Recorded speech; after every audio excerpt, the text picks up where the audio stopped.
Kinda brief from the gold teeth era, bro, dreaming on cream, complimentaries and beef. I'm from the wild side, a militant was made by the fondest elite. It sound good, brung my rifle shit clean. The 20th anniversary for 36 Chambers is coming up. Guys got a little under a year until the big day. So what do you have planned? I know the guys, everybody's doing their thing. I know that, you know, there's a lot of talks about a reunion. Is it gonna happen, or you know? Well, you know, we've been talking about it, and it's a lot of,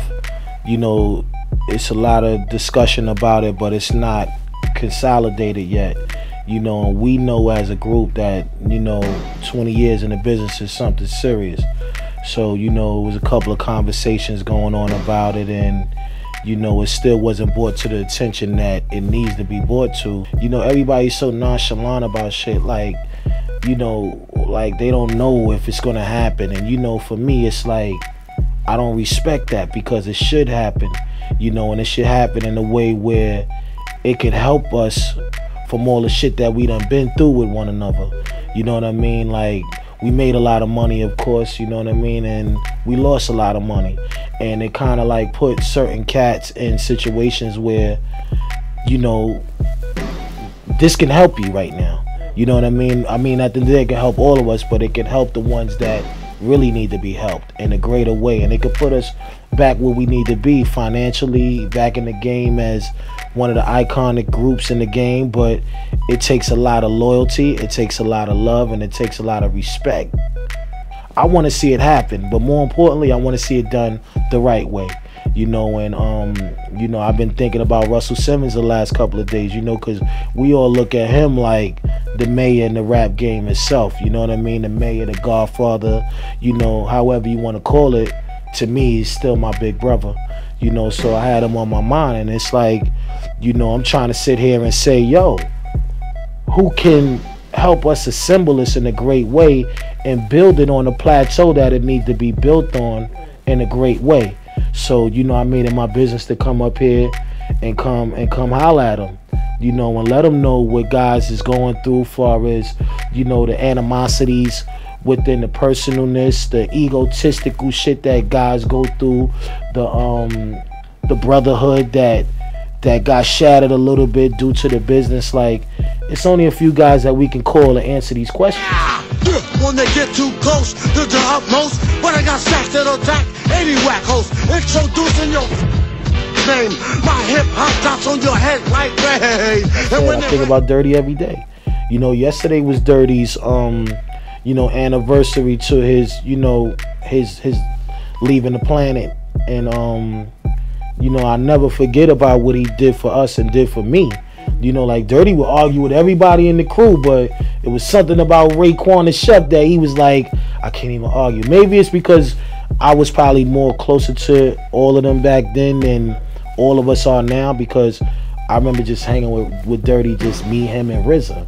Dirty to me was always the one that he was like our lifesaver piece, far as when it came to confidence and pursuing our careers. Like, even from back then, I always felt like Dirty's energy and his confidence gave us the confidence to be who we are, because he was like, yo, regardless of what, we them niggas, we the shit.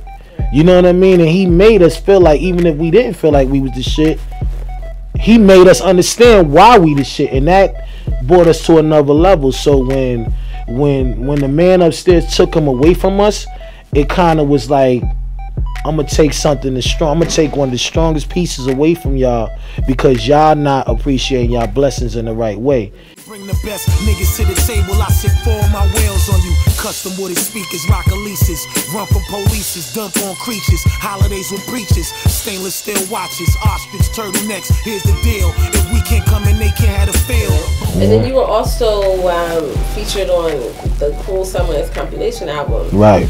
That shit was fire. Thank you. How was it like working with that? I know probably everybody did their own, like, the new age, everybody emails you a track and you go in the studio, and is that kind of how it went for you, or were you actually up in the studio? Nah, we didn't all get a chance to vibe out together, because everybody's moving around, and you know, now we got this new technology to where everybody don't gotta be there to do their job.